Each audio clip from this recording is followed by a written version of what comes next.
Hey, welcome everybody. We are live on Ham Radio Perspectives. I'm Quin, K8QS. I'm Tom, WA9TDD. Hey, Tom, thanks for doing this with me. Here's the problem. I'm getting loaded down with questions from people. The number of comments and questions, not just those that are posted on our channel, but people are writing to me directly. In fact, here's the funniest thing. About 4 minutes ago, your brother, Bill, sent me an email asking me for recommendations on AM broadcast band antennas. So this is the way it's going. If he didn't ask you, he'd be asking me. Right. So what's going to happen here, everybody? Thanks for tuning in.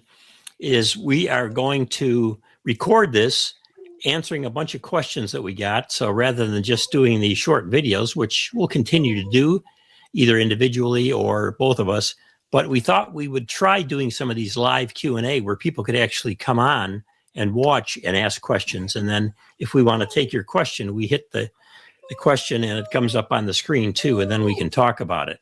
So that's where we're at right now. Let's see how many of these questions we can get through. We'll try and do them quickie, and it should be a lot of fun. When you run a ham YouTube channel, you don't know what you're going to get. And some you or the channel and not ham topics. So I thought I'd first throw this one in. This guy writes an email to me. He says, "Why did you clowns start another ham radio YouTube channel? You already have too many." How do you respond to that, Tom?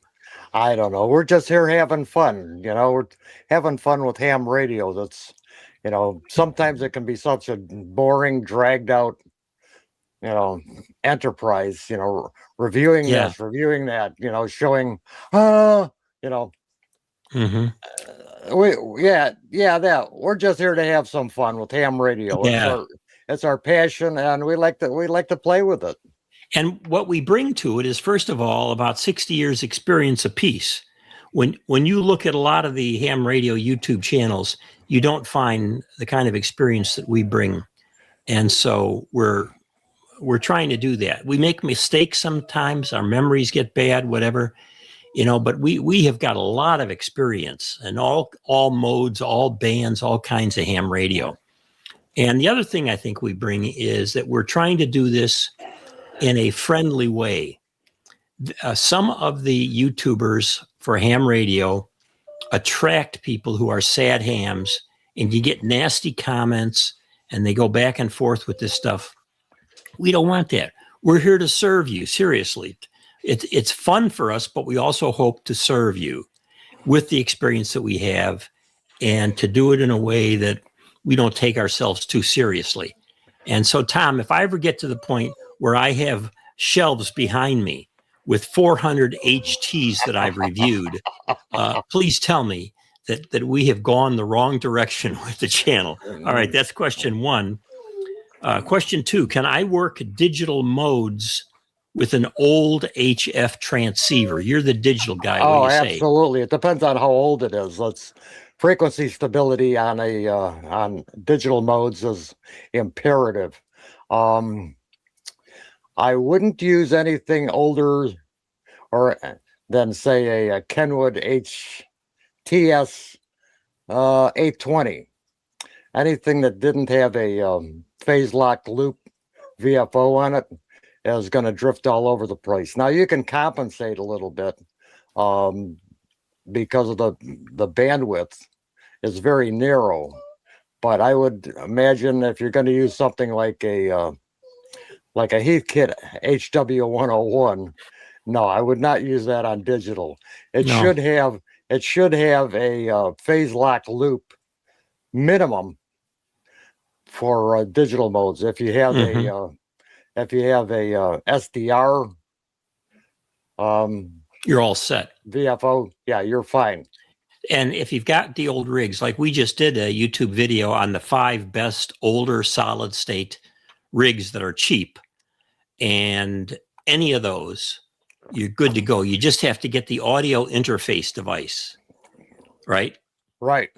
Sometimes all you need, sometimes they already have an interface built into it. If it's a more modern rig, sometimes you use an outboard sound card on your computer. Um, you know, look up the specs, learn a bit about the digital modes, and you should be okay. Get Yeah. set to go. Yeah, and if you want us to do more videos, let us know. James just put a good point down here about cat control, and notice it's spelled like the cat in the background, which I think is actually your dog. No, that's my dog. But cat control, you really don't need it for digital because you're setting it on a somewhat of a channelized frequency, like FT8 on 20 meters is 14.074. And once you're on frequency, you're on frequency. You really don't need the cat control. I have never used cat control. All right, here's another FT8 digital question. He wants to know what the best band is for FT8. Best band for FT8 any time of day is 20 meters. Sometimes 10 is good when the band is in. Your experience on 17 meters, Quin, proves sometimes the skip is in. But I find 20 meters is probably the most packed with FT8. If you go to PSK Reporter and look at the modes that are being operated, particularly FT8, and hit on all bands on the drop down, you're going to see it flooded on 20 meters. Okay, does it ever get too crowded? Is there like QRM in that mode? No, I haven't experienced any QRM. The band does get pretty crowded, but because of the fact that signals are divided by their audio frequency, and the bandwidth is very narrow anyway, there always seems to be room on the band on FT8. So I got a question related to that, Tom. Let's see if I can find it here. Come on. Where is the question? Oh, here it is.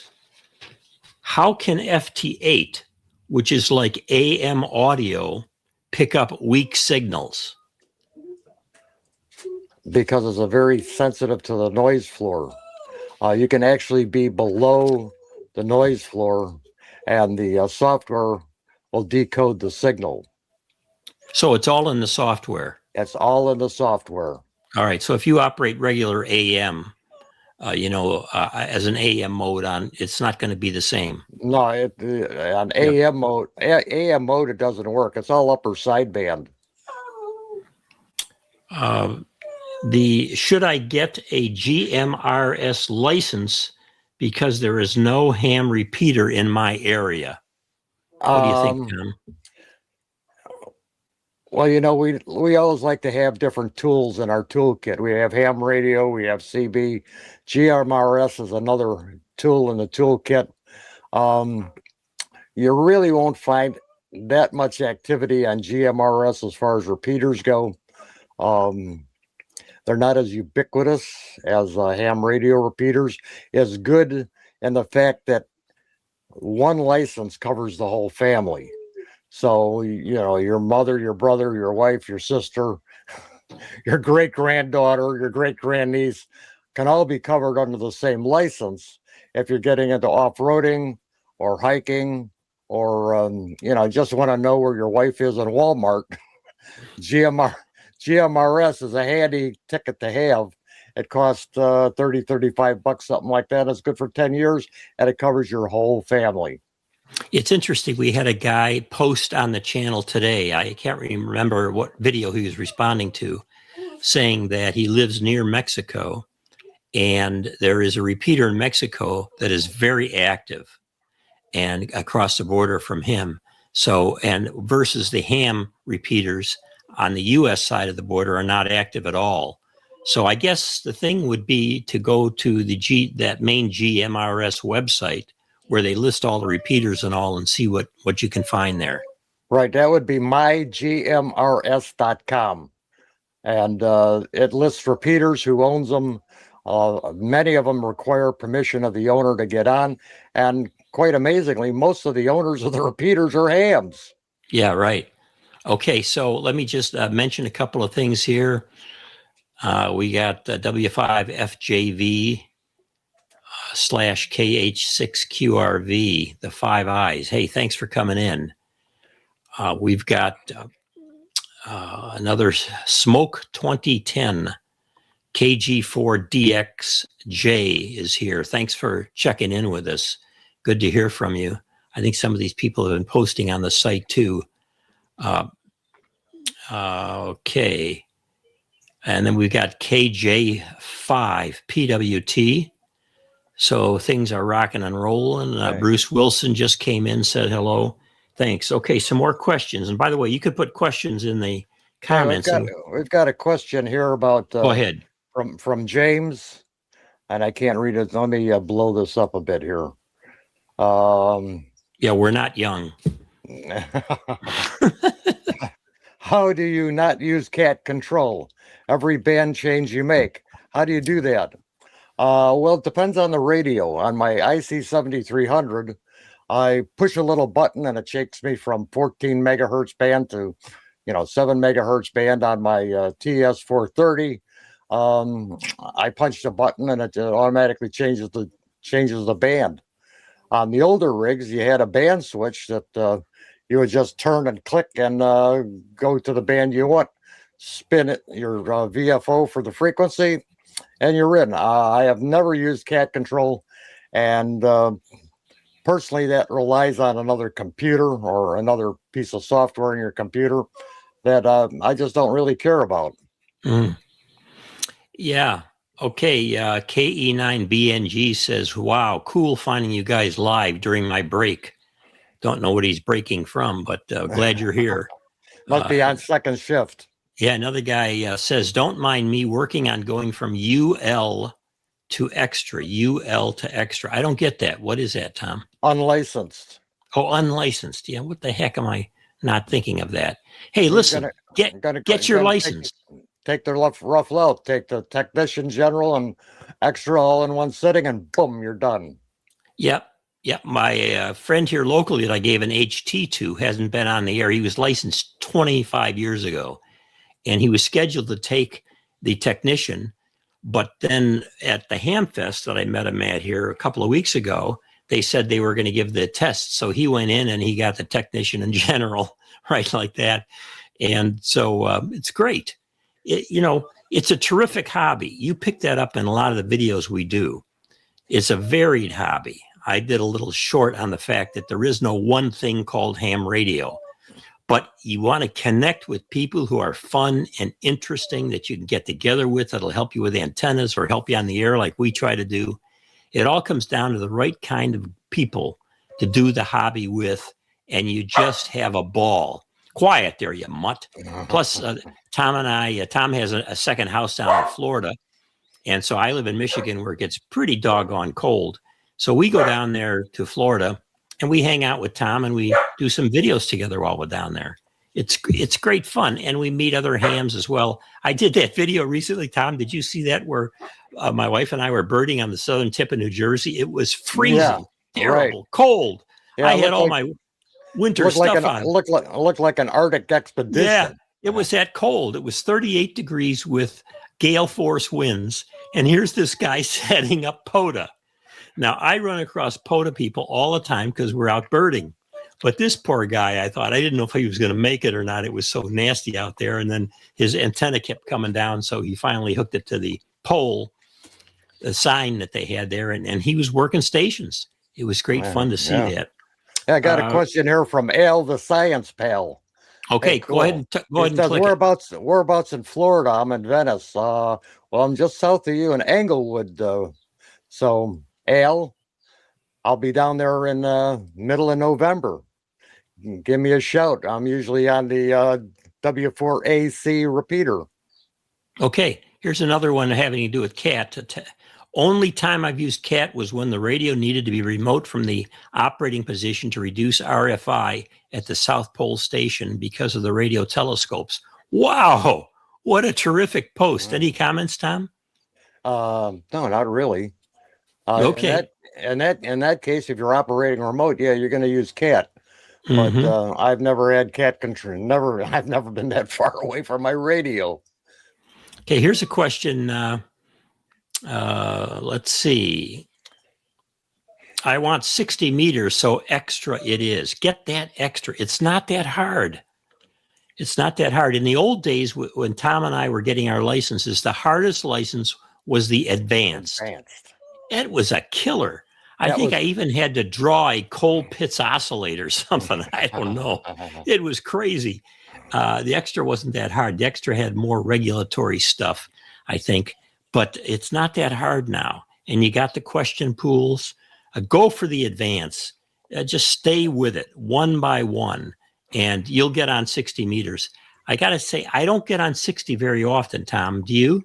No, not much, because the band is so narrow and it's so segmented between ham and other government uses that I don't even bother going there. Okay, so here I'm about 60 miles north of you in Indiana next week, Tom, from Jim, KE9BNG. KE9BNG, 6 in Indiana. Are you up around Indianapolis? Yeah, let us know. Fire another note and we'll take a look. Yeah, I'm down in Westport, Decatur County. So, yeah, we're nearly neighbors. Yeah, Tom is in the country though, where we have had ongoing problems trying to get enough bandwidth for his internet connection. It's just awful.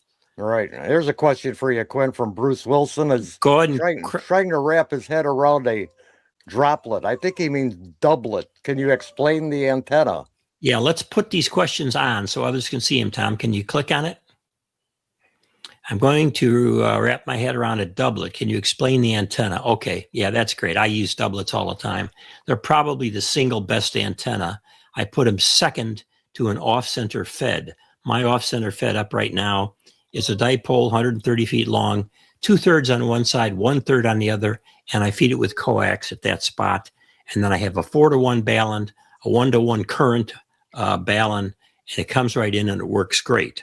Now, the doublet is basically an old style dipole. Just think of putting a dipole up there. But rather than measuring it for a particular band, you want it to be the right length so it is not perfect for any band. Okay?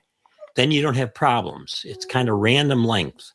And then you feed it with ladder line, which is kind of pricey and difficult to deal with, or you go the cheap way like I do, which is 300 ohm window line, and you bring it right into the shack.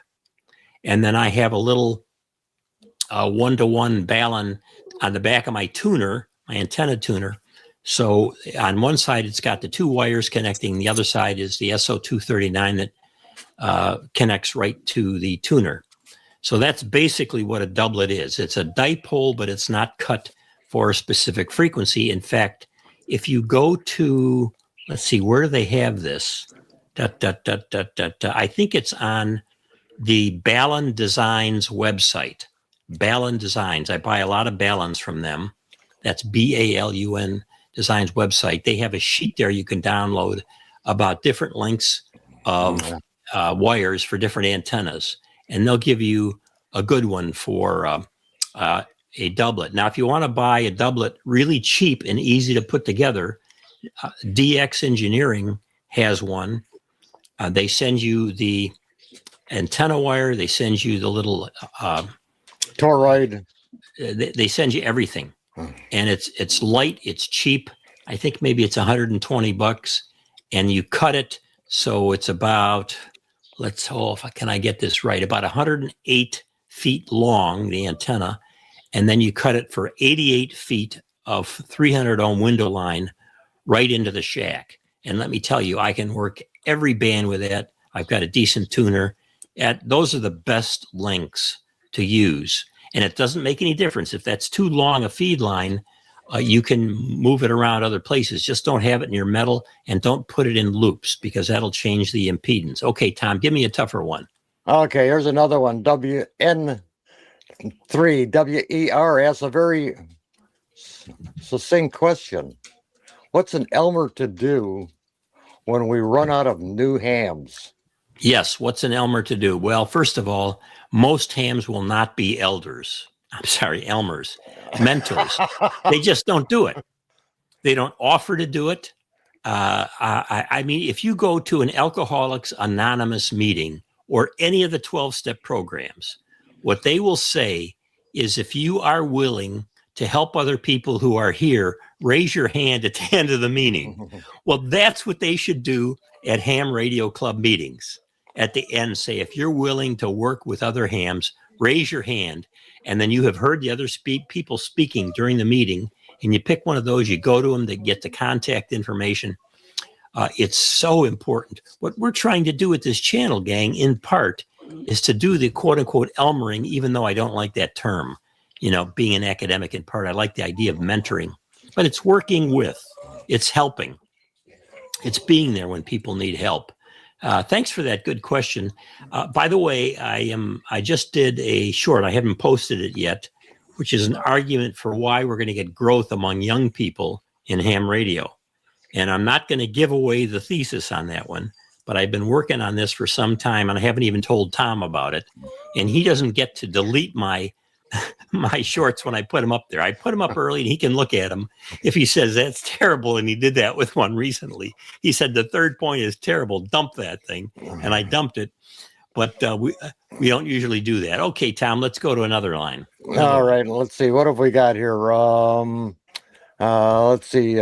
Jay Monty has responded. He's up near LaPel High School in Indianapolis or so. Yeah. Yeah. So we got some locals Click here. it. Click his thing when you do that. Why don't you dip into the mailbag there, Quin? Okay, let's hide this one. We'll dip into the mailbag. We got lots of them. Oh boy. Some 40-meter sideband sounds like the worst of CB, that Citizens Band. Why doesn't the FCC do something about it? I will give you a direct answer from the FCC, because a few months ago I called in Washington, D.C., Laura Smith, who's in charge of ham and CB and so on regulation. And I've talked with her before, and she was very, very nice. And she said, we do not have the resources. The resources have been cut back and cut back. In fact, we have 2 videos on our channel where we interviewed a Jim down in the Lafayette, Indiana area who worked at the Allegan, Michigan field office, where they would listen to the bands and send in material to the FCC office, potentially to fine people or give them on notice or whatever. And that was all shut down. Allegan was shut down. They have so little money. So what's crucial now is the partnership between the ARRL and the FCC for a volunteer monitoring program. And I talked to Laura about that too. She's excited about it. She thinks it's going to work well. So here's a little peek. Tom and I are thinking about taking the reports that come from this volunteer program and doing approximately a monthly ham radio crime stories video. We recorded one and didn't like it. So we have our reporter caps on and all. We have to redo it. And once we get it down, then we're going to do this about once a month so people know what the FCC with the ARRL volunteer listeners are doing, because they are doing a lot of interesting things. But CB is essentially a loss. The only thing that'll really get you in trouble with CB is if you are causing terrible interference to a neighbor, and the neighbor can't work with you, and the neighbor contacts the FCC. They might monitor and then come out and shut you down, in part by taking all of your equipment. So they just can't do it. And CB is CB. There are great CB operators. Many are ham operators. We've got a video coming up asking the question, are why so many hams on CB? And it's a good question. Here's one from James. And this will be a good one for you, Quin. What is a good parking lot antenna for field day? Now, you've had experience with 2 portable antennas. Many. So, yeah. So what's your take on it? Yeah, I've probably used 10 to 15 different portable antennas. I sold a bunch of them at a Hamfest recently. But here's my recommendation. Make either a dipole for one band, simple dipole. Be sure to put a 1-to-1 balun at the top of it. Throw the wire up in the tree, inverted V, and use it on one band. Or if you want to use it on multiple bands, get a off-center fed, and you can buy them all over the place. I'm going to recommend one now, and we get into this all the time, Tom, because people think we're just hawking material and getting paid by companies, whatever. Believe me, we are not. So I've been looking and talking with the people at Palomar, Palomar, and they are making some very good double ballon off-center fed. By double ballon, I mean it has one ballon for the matching, and it has one to kill the common mode current, which comes down and causes RF in the shack. And in field day, that can be a disaster and shut down everything. And they're not too expensive. So it's Palomar Engineers. I'm hoping to get the guy that runs it, the major engineer, and we'll do an interview with him about some of the antennas they're working on. That's what I would do, Tom. I would not go the vertical route simply because it's going to take a little more time to get the radials out. You can do it, but I think I would string up in the trees. Let's go with another one, Tom. Oh, I build verticals all the time. They're easy peasy and they get out great. I would also recommend Salty Walt's portable antenna sketchbook. Yeah, the next one, the second one that just came out. This is the second one. But look for his first edition. He's got pages and pages and pages of easy to manufacture or make or build portable antennas. Right. Now, one caveat there is we're trying to get Salty Walt to do a video with us because his new book is out. He said to me on text he would do it, but we got to get the time worked out. The one caveat on this and using the verticals is that he employs them a lot in the sand on the beach near saltwater. So he has a little bit of an advantage, but he's also done them in Poland and so forth. So if you're willing to build a vertical, it can work really well. Generally speaking, do you agree with this, Tom? The ground system is the key. Right. You have to have lots of verticals for a portable vertical antenna. I would recommend no less than 4 to 6 radials cut for that frequency you're going to be operating on. Yeah. And if you cut them in advance and bring them out, we also did a review of the Radioddity 110. It was a 009 was the first one we did, and the 010. Yeah, the 010, which is nice. It includes 80 meters. And we showed us using that in different situations, including on the top of my RV. So if you want to buy something, I don't know, I can't remember what they sell for. I think about $200 or so, at least the one that includes 80 meters. And it has spots for 3 radials, but you can add more radials easily. So that's a quick way, and you can get it down into a bag. So that would be another good way to go. Let's see, Tom, do we have any other? Okay, yeah, saltwater, the 5i says saltwater and verticals are great. Indeed, they are.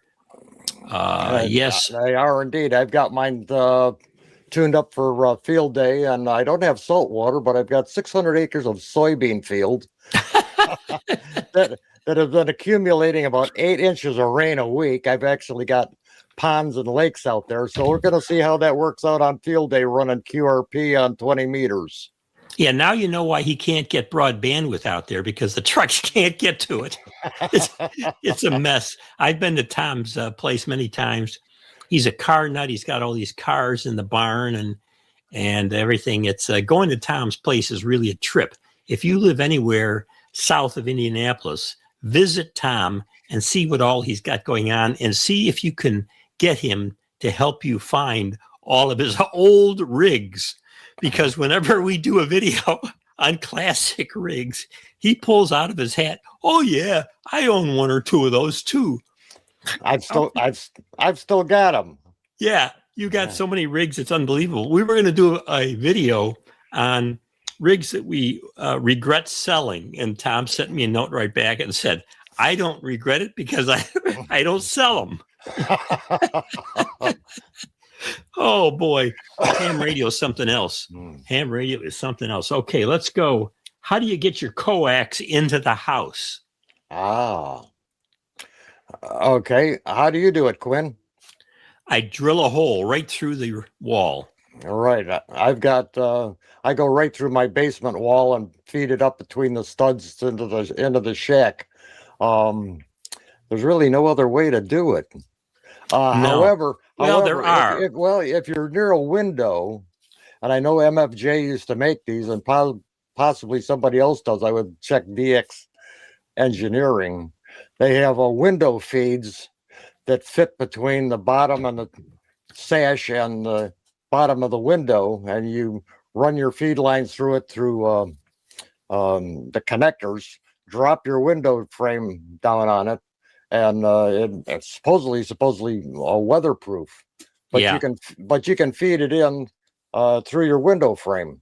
Yep. So I should say a little more. What I do is I drill a hole, which is the size I need for a double SO239 The barrel connector. a barrel. So it's Right. about 6 inches long, maybe 8 inches long, and it has SO239s on either side. I drill it that size. I put it through the wall so it accepts a PL259 from the antenna on the outside.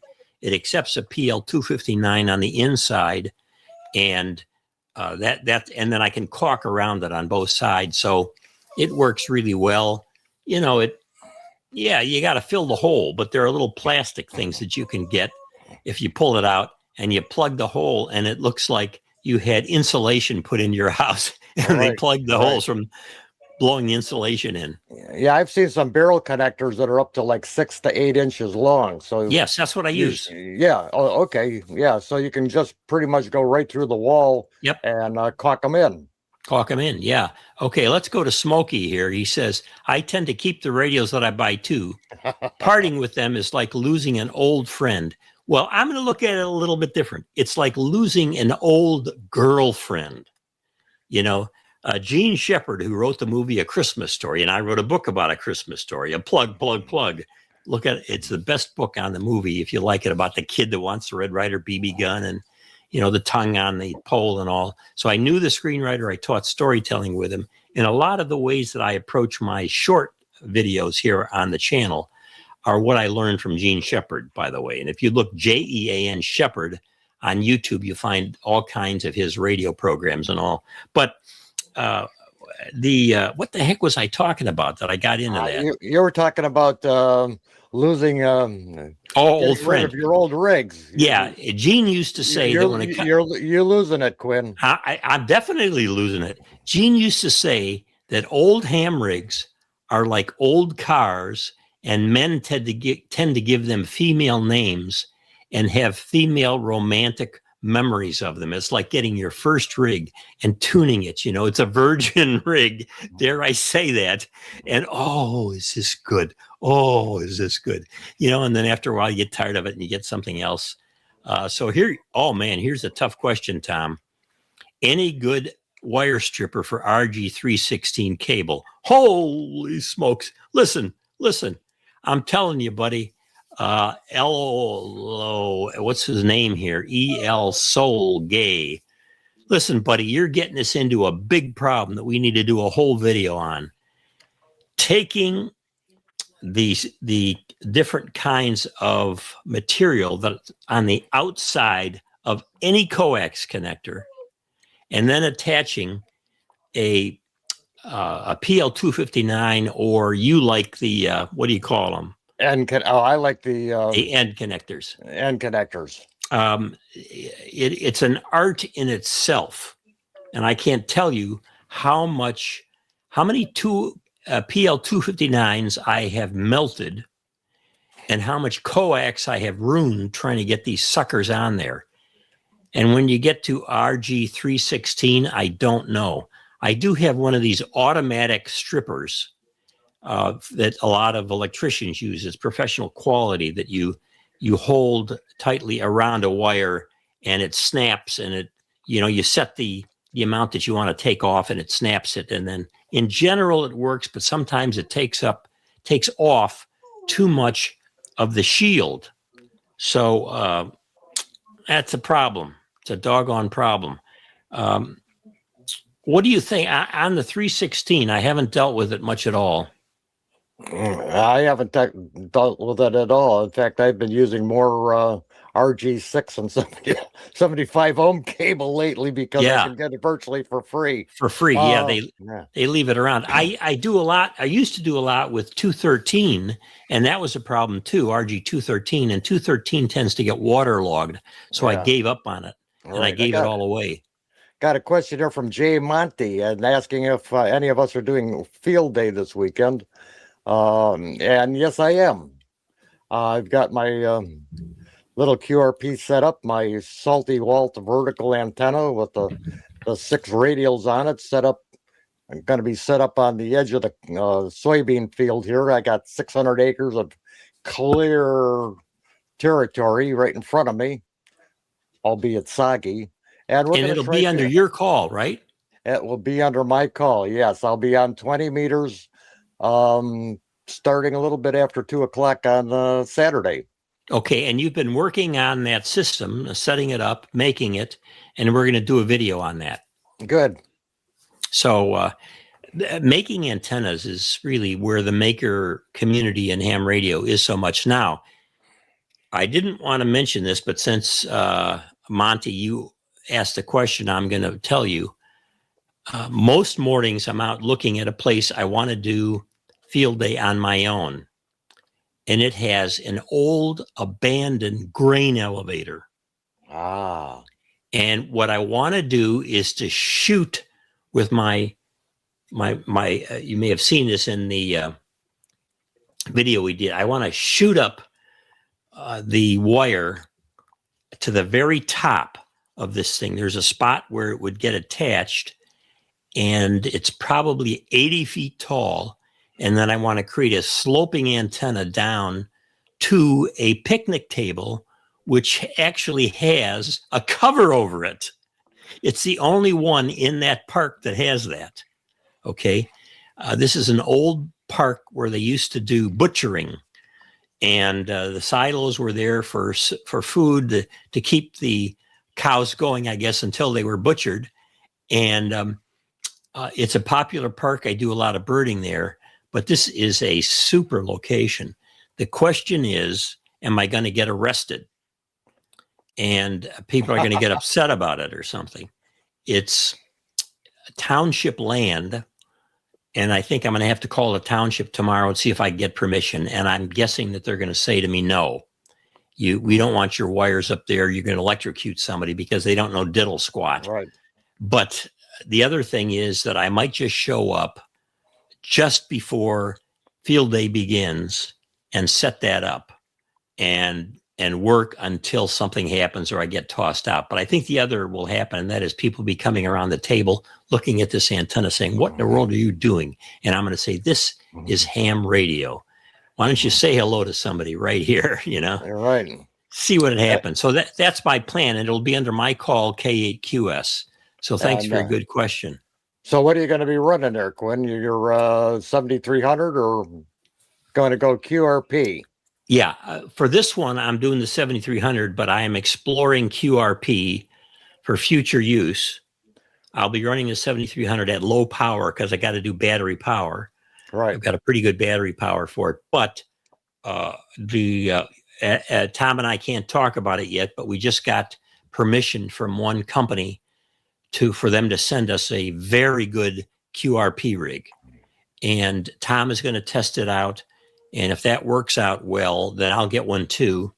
And we'll be rocking and rolling with some really good QRP. So hello from Central Texas, here because of that Mike Rowe interview. Oh, you're talking about the interview I did with Mike Rowe. Yeah, that's related to my book. I should have my book here so I can plug it some more, about the movie Christmas Story. Title of it is You'll Shoot Your Eye Out. And so what happened on that, here's the background story. So my book came out because I knew the screenwriter of the movie A Christmas Story, and we taught storytelling together, and he passed away in 99. And I always wanted to write a book about the meaning of the stories in that movie. It's not just humor. Every story in that movie is a parable. It has a life lesson. And one of the life lessons, by the way, is don't trust the media. And he's not talking about ham radio. So I finally wrote that book, and I sent copies out to some folks that I thought might be interested in it, including Mike Rowe's producer. And within 48 hours, I got a call from his producer saying, "Hey, come on out here to Santa Monica, where our studio is. We're going to do a show on this. This is too good to be true." So I said to my wife, "Hey, we're going to Southern California. I'm going to do an interview with Mike Rowe, nice guy." And that's how that came about. And what intrigued him the most was that he learned storytelling. Mike Rowe, the Dirty Jobs guy, learned storytelling from the same guy, Gene Shepard, but he never met Gene Shepard. He only listened to his radio programs, whereas I knew his TV shows too, and I knew Gene, and we co-taught storytelling at the college that I was at. So I put a lot of that in the book, and nobody else knew Gene's method of storytelling. I learned it. It's a very potent form of storytelling. So thanks for your note on that. Here's a question. James, you are stuck in a loop.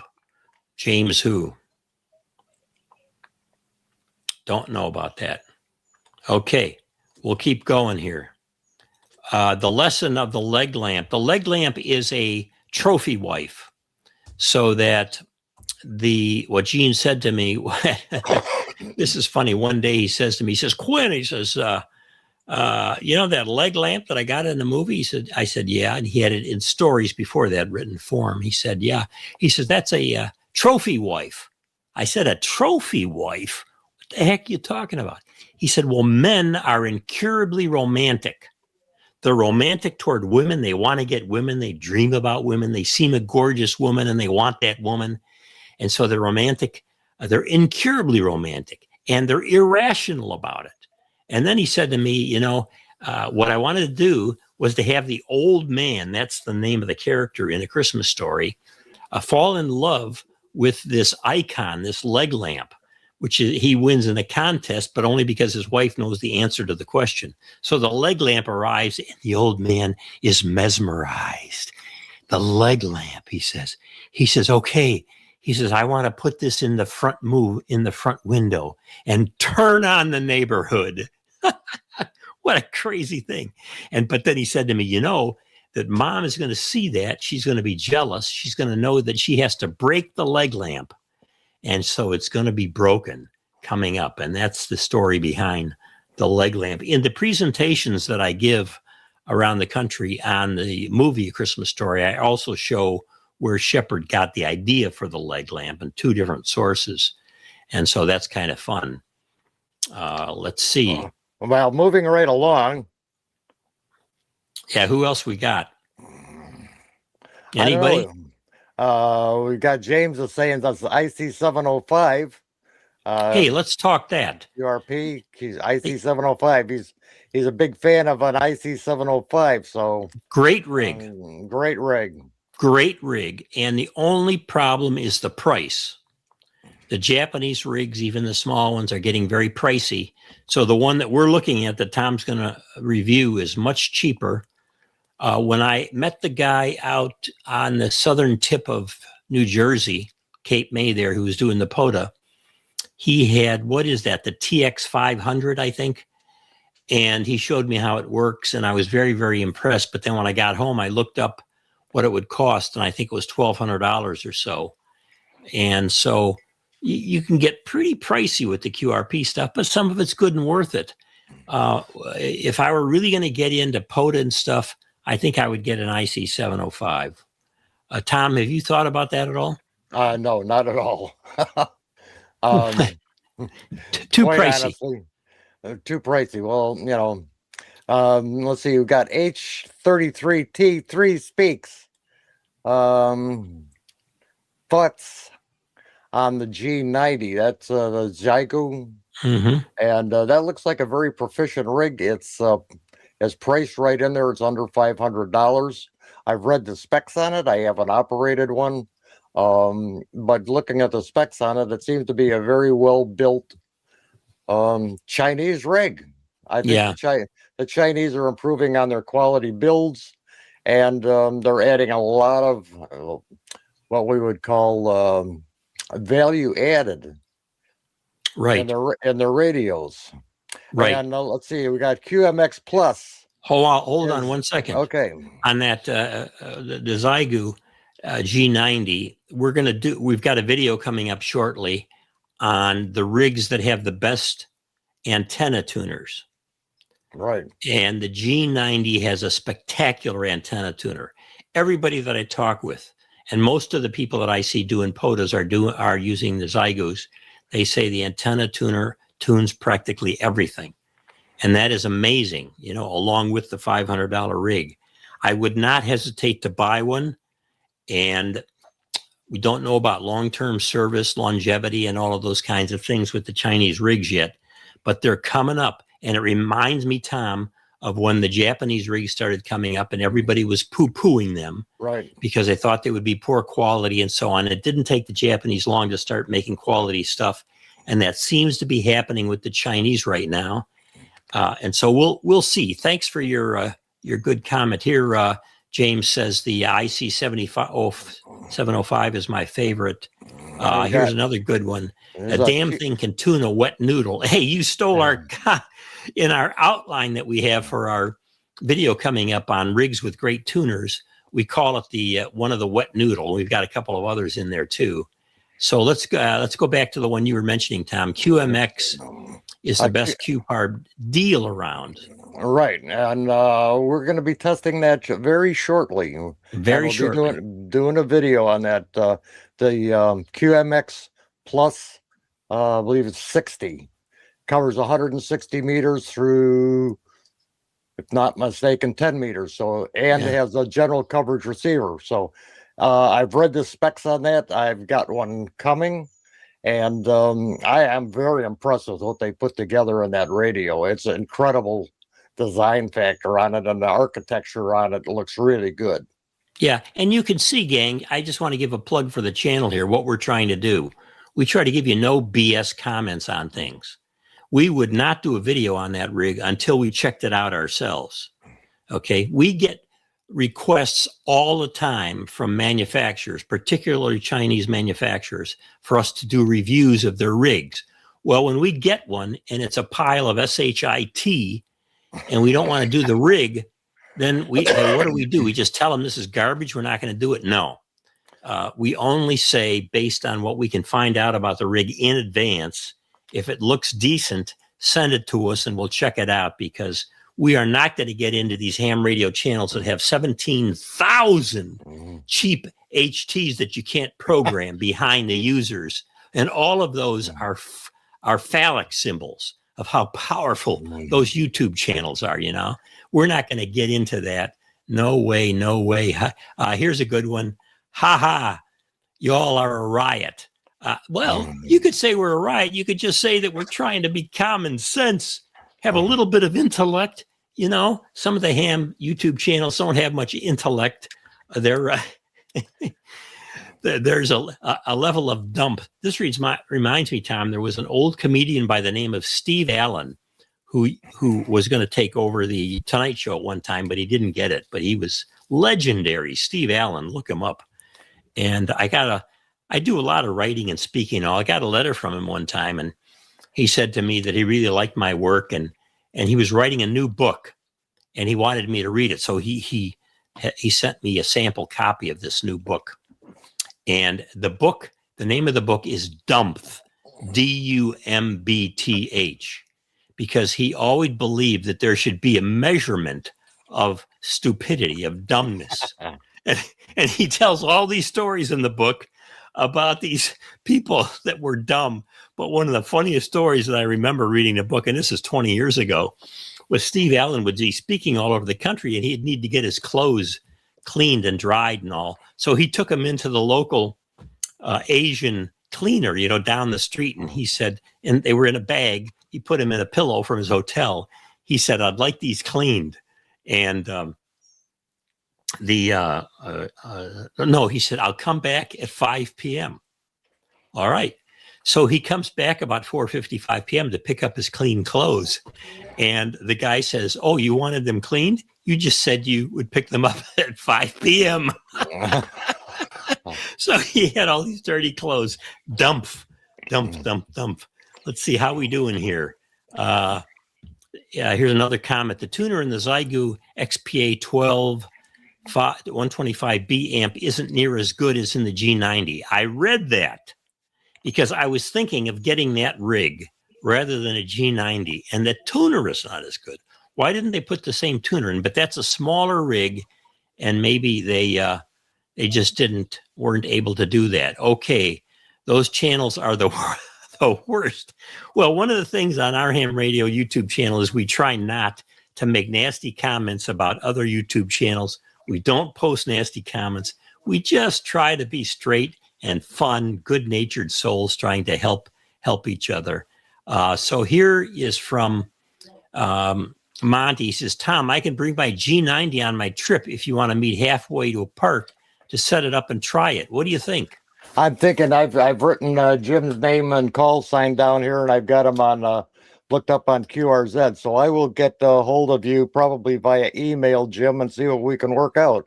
Yeah, let's do it. By the way, Tom and I do this all the time when we do our videos in Florida. We meet at different locations, and sometimes we set things up, and it's a lot of fun. Here's another one. Whoops. Oh, boy. Come on, guys. Have you considered the FX4CI? Great radio for GRP and very small. I have one and love it. Tom, I got to say here that Ryan's got me on this one. I'm not familiar with it. Neither am I. Okay, so send one of us a link to this through our email, and we will take a look at it. We admit our weakness on some of these folks. Here's one of our regular viewers coming in to say hello. W0ADE, the damned 67.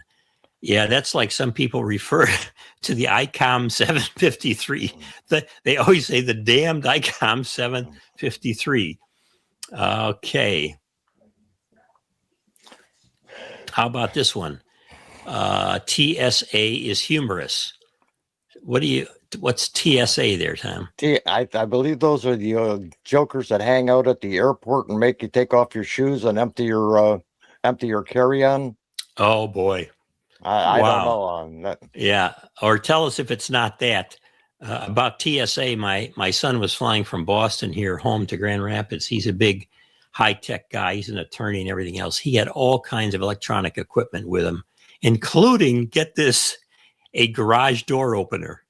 Because when he was last at our house and drove back to Boston, he accidentally stole our garage door opener. So he goes through TSA, and all of the alarms go off, and they shut down that gate and everything else, and all of these TSA people come around him and take him to a separate room.